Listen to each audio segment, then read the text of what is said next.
देख रहे हैं NIU news India update. Ankita Bhandari murder case का मुद्दा दिन प्रतिदिन तूल पकड़ रहा है, जिसका मुख्य कारण है प्रशासन द्वारा जांच में की जा रही हीला हवाली। इसी के चलते ये पूरा मामला अब जनता का मुद्दा बन चुका है। उत्तराखंड से लेकर दिल्ली जंतर मंतर तक के आरोपियों के लिए फांसी की मांग को लेकर लोग प्रदर्शन कर रहे हैं, तो वहीं दूसरी तरफ अंकिता भंडारी के गांव श्रीकोट में अब 20 दिन बीत जाने के बाद भी लगातार आमजन और नेतागण अंकिता के परिजनों को सहानुभूति देने आ रहे हैं। इसी क्रम में आज समाज सेवी मनीष गुनियाल भी श्रीकोट पहुंचे और अंकिता के परिजनों से मुलाकात, साथ ही उन्हें हर प्रकार की मदद करने का आश्वासन दिया। इस दौरान अंकिता के पिता से मिलने के लिए पूर्व कैबिनेट मंत्री हरक सिंह रावत भी पहुंचे, साथ में उनकी बहू अनुकृति रावत भी पहुंची। इस दौरान न्यूज इंडिया अपडेट से अंकिता के पिता ने बात कर अपना दुख साझा किया। साथ ही समाज सेवी मनीष गुनियाल, हरक सिंह रावत और अनुकृति रावत ने भी न्यूज इंडिया अपडेट से बात की। नमस्कार, मैं हूं दीप मैठानी और आप देख रहे हैं NIU news India update. News India update पर आज हमारे साथ मौजूद हैं अंकिता भंडारी जी के पिताश्री। अंकल प्रणाम आपको। और बड़ी दुख की घड़ी है, बड़े ऐसे समय पे हम आपके पास आए हैं। वैसे बात तो करने का मन नहीं है क्योंकि दुख की घड़ी है, मगर हम आपसे फिर भी जानना चाहेंगे कि जो भी पुलिस की जाँच चल रही है, क्या आप इस जाँच से पूरी तरह संतुष्ट हैं? अभी तो मैं इतना कह नहीं सकता हूँ कि संतुष्ट हूँ न हूँ, वो तो मैं जब तक ये अपनी कार्रवाई एक चार्ज दाखिल नहीं होगी तो मैं चाहता हूँ एक तो मेरे लड़के को न्याय मिलना चाहिए और ये अब जो अपराधी हैं इनको कड़ी से कड़ी फांसी के तहत इनको फांसी की सज़ा मिलनी चाहिए। हम फिर जो रिसोर्ट जिस कमरे में मेरी लड़की रहती थी वो रिसोर्ट तोड़ा, लेकिन किसके आदेश पे तोड़ा गया और जो 17, 18, 19, 20 ये गेस्ट आए थे ये कौन है, मुझे ये पूरी जानकारी मिलनी चाहिए। और मैं विनोद कंडवाल हैं जो RS के हैं, ये कैसे कह सकते हैं, किस उससे कह सकते हैं कि जो हमारे विरुद्ध उन्होंने जो किया एक संदेश भेजा।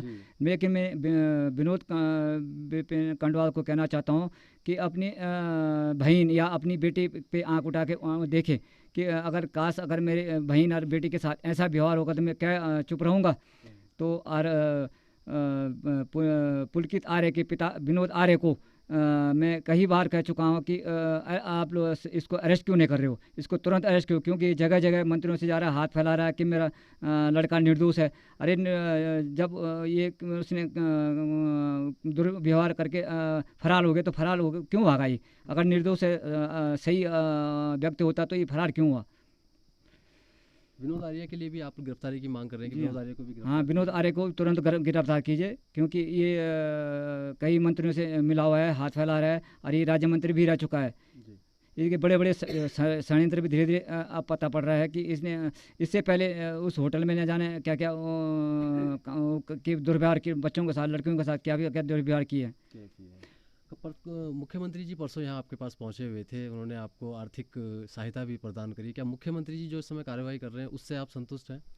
अभी तो मैं एकदम कह नहीं सकता हूँ कि संतुष्ट हैं कि नहीं हूँ, लेकिन मैं अभी बाद में बताऊँगा कि संतुष्ट हूँ कि नहीं हूँ। फिर भी मुख्यमंत्री जी ने आपको यहाँ घर तक आए, बिल्कुल आपके पैदल चल के आए आपके गांव में, तो क्या थोड़ा सा हौसला बढ़ा उनके इस कदम से? ये तो इसे सांत्वना देनी तो हर कोई का इंसान का धर्म होता है। जी। DGP साहब ने भी आपसे फ़ोन पर बात की थी, तो आपको क्या लगता है जो पुलिस कार्य कर रही है वो पुलिस सही कार्य कर रही है? अब इससे भी एकदम संतुष्ट नहीं कर सकता हूँ, मैं नहीं कर सकता। कई सवाल हैं, कई बातें हैं जो अभी भी मौजूद हैं, जैसे कि अभी आपने सुना अंकिता भंडारी के पिताश्री को, जिन्होंने बताया कि कौन वो 16-17 लोग थे जो वहाँ VIP बनकर आए हुए थे और आखिर क्यों उन लोगों को गिरफ्तार नहीं, उनका नाम अभी तक सार्वजनिक नहीं किया गया, उनको गिरफ्तार नहीं किया गया। साथ ही विनोद आर्य को गिरफ्तार क्यों नहीं किया जा रहा है, वो जगह जगह नेताओं के पास जा रहे हैं, अपनी सोर्स लगा रहे हैं और अपने नेता को अपने बेटा को बेकसूर साबित करने पर तुले हुए हैं। तो ये सवाल जो है ये बड़े अहम सवाल हैं और जैसा कि अभी आपने सुना अंकिता के पिताजी को, उन्होंने कहा कि अगर मैं संतुष्ट नहीं होऊंगा तो मैं इसमें आगे CBI जांच की मांग करूंगा। पूरे प्रदेश की जनता एक ही मांग कर रही है कि उन अपराधियों को जल्द से जल्द फांसी दी जाए और न्यूज़ इंडिया अपडेट भी यही मांग करता है कि जल्द से जल्द पुलकित आर्य को फांसी दी जाए। मुझसे उतना तो कुछ बोला नहीं गया, पर इतना है कि मैं पहाड़ का बेटा होने के नाते और अपना बेटा होने का फ़र्ज़ निभाया मैं इनके घर पे आया, मैंने इनको पूरा आश्वासन भी दे दिया है कि भाई जब तक हम पूरे कंधे से कंधा मिलाकर तुम्हारे साथ खड़े रहेंगे और जितना तन मन धन से हम तुम्हारा पूरा साथ देंगे। जहाँ तक लड़ाई लड़ी जाएगी तो पूरी हम लड़ाई लड़ेंगे, दोषियों को फांसी की सज़ा दिलाने के लिए हम पूरे तत्पर खड़े रहेंगे। संतुष्ट नहीं दिख रहे हैं उनके पिताजी पुलिस की जांच वगैरह से? असल में जांच जो एसआईटी है, एसआईटी जांच है तो सरकार के अधीन चलती है, तो हमारी मांग है सीबीआई जांच हो, तो सीबीआई जांच होनी जरूरी है। अब हमारा कहना है कि माननीय मुख्यमंत्री जिस तरह इनके पास आए और इनको आश्वासन दिया 25 लाख रुपए दे रहे थे, तो हम बोल रहे 25 लाख रुपए हमसे ले लो और हमारी बेटी को जिंदा करके दे दो। और 25 लाख रुपए कौन से अपनी जेब से दे रहे हैं, वो जनता का पैसा है, जनता का पैसा का दुरुपयोग कर रहे हैं। तो इससे बढ़िया जो दोषी थे तो उनके मकान को नीलामी करके उनके मकान तोड़वा कर जो उनकी संपत्ति थी, उनकी संपत्ति का पैसा आधा हिस्सा इनके पिताजी को देना चाहिए। इनके कानूनी लड़ाई में इनको सहयोग कर रहे हैं आप? मैं पूरा कानूनी लड़ाई में इनको पूरा सहयोग करूंगा, तन मन धन से इनके साथ खड़ा हूं और मैंने अपना नंबर भी इनको दे दिया है। जो भी इनको दुख सुख खड़ी होगी, कहीं पर भी हाई कोर्ट भी जाना पड़ेगा तो मैं इनके साथ जाने के लिए तैयार हूँ।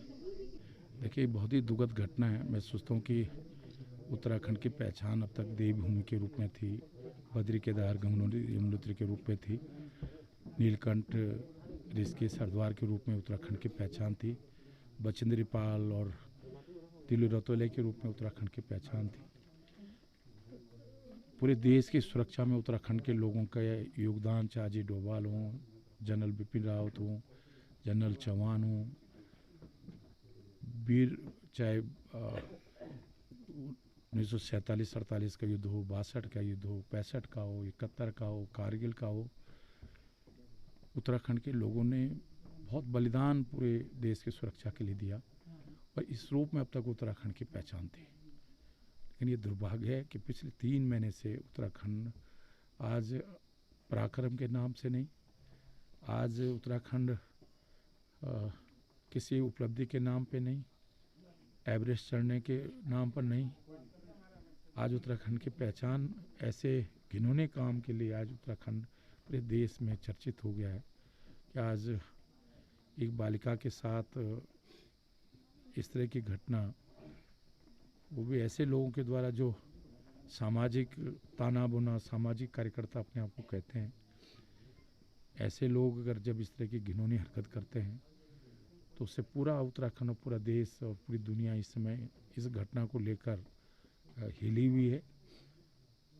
और क्योंकि मैं उस परिवार को पहले से जानता हूँ, जब मैं आयुर्वेदिक मंत्री बना, और मैं इसके लिए उस पुलकित आर्य से ज़्यादा दोस्त से उसके पिताजी को मानता हूँ।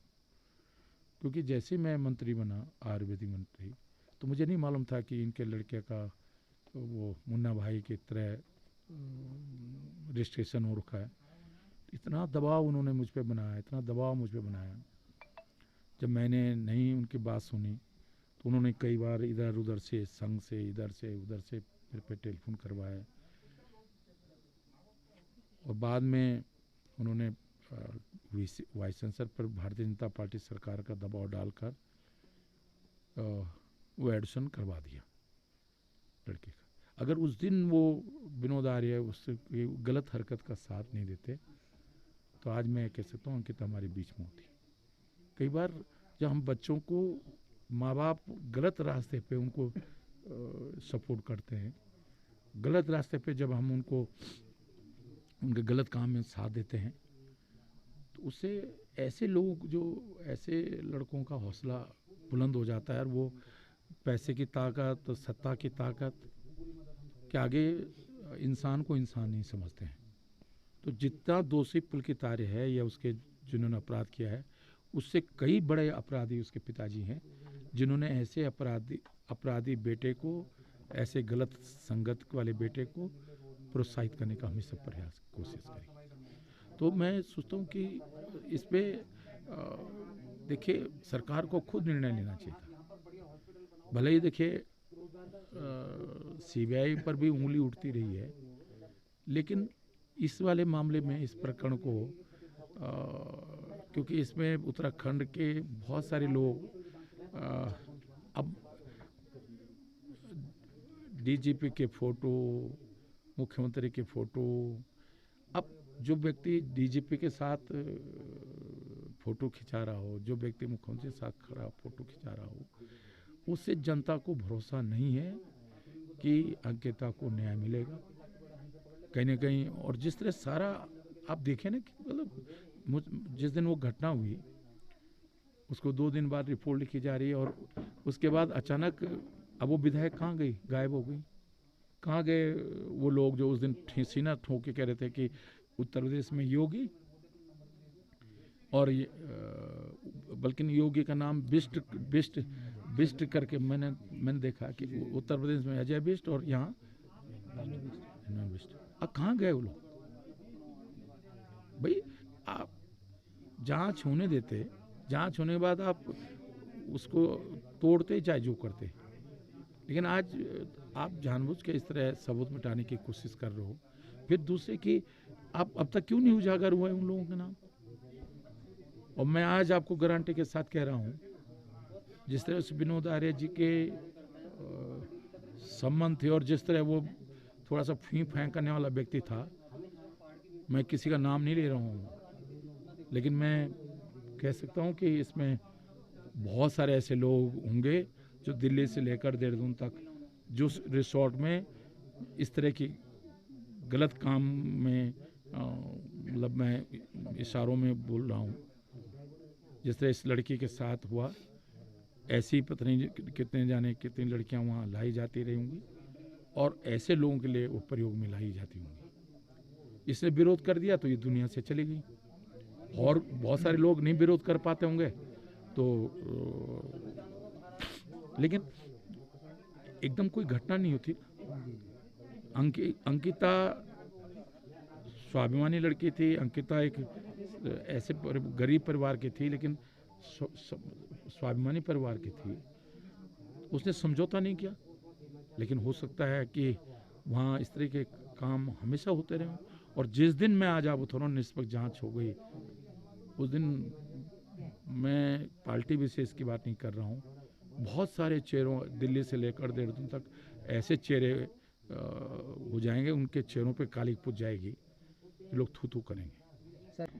देखिए, मुझे लगता है कि ये वाकई एक बहुत दुर्भाग्यपूर्ण घटना है पूरे उत्तराखंड के लिए, और मैं लगातार इस बारे में जितनी बार मीडिया ने मुझसे पूछा या सोशल मीडिया में, मैं लगातार एक बात को लेकर जो उसका सोशल एस्पेक्ट है, मैं सोचती हूँ उसको समझना आज बहुत महत्वपूर्ण है। आज भले ही हमारे बीच में अंकिता नहीं है और ये जो दर्दनाक घटना है आज जो घटी है, लेकिन इसका जो सबसे महत्वपूर्ण हिस्सा है जो मैं समझती हूँ कि इस घटना के बाद आज पहाड़ के अंदर जितनी बेटियां हैं, जो एस्पिरेशनल यूथ है, जो कुछ करना चाहती हैं, अपने पैरों पे खड़ा होना चाहती हैं, अपने परिवार के लिए कुछ करना चाहती हैं, अगर आज इस बेटी को न्याय नहीं मिला, अगर आज अंकिता को न्याय नहीं मिला, तो ना जाने ऐसी कितनी बेटियां होंगी जो अपने शायद घरों से बाहर नहीं निकल पाए। आज जो न्याय की गुहार आज उनके पिताजी से भी मिली, तो मैंने उनसे भी कहा कि ताऊ जी, ये बात आज सिर्फ अंकिता की नहीं है, आज आपको सिर्फ अंकिता का पिता होकर लड़ाई नहीं लड़नी है, आज ये लड़ाई आपको हर एक बेटी के लिए लड़नी है कि उसके साथ जीवन में कभी ऐसा ना हो। कोई भी व्यक्ति ऐसा उदाहरण बनना चाहिए कि कोई व्यक्ति ऐसे कृत्य करने से पहले 1000 बार सोचे, और वो उदाहरण तभी बन सकता है जब हम सब लोग एक साथ खड़े होकर, मैंने कहा है ताऊ जी से कि आपके साथ हम खड़े हैं, एक साथ खड़े होकर अगर इस लड़ाई को हम लड़ेंगे तो ये जो जीत होगी, अंकिता की जीत तो होगी, साथ में उन सभी बेटियों के लिए एक उदाहरण होगा, सभी लोगों के लिए एक उदाहरण होगा कि उत्तराखंड जो देवभूमि है, इस देवभूमि में इस तरीके की चीज़ों को बढ़ावा नहीं मिलता। हमारी देवभूमि में बेटियों को, महिलाओं को पूजा जाता है, देवताओं की भूमि है। न्यूज इंडिया अपडेट आपका अपना चैनल है। खबर को शेयर करना बिल्कुल ना भूलें और पेज को जरूर फॉलो करें ताकि आपको मिल सके हमारी खबर सबसे पहले।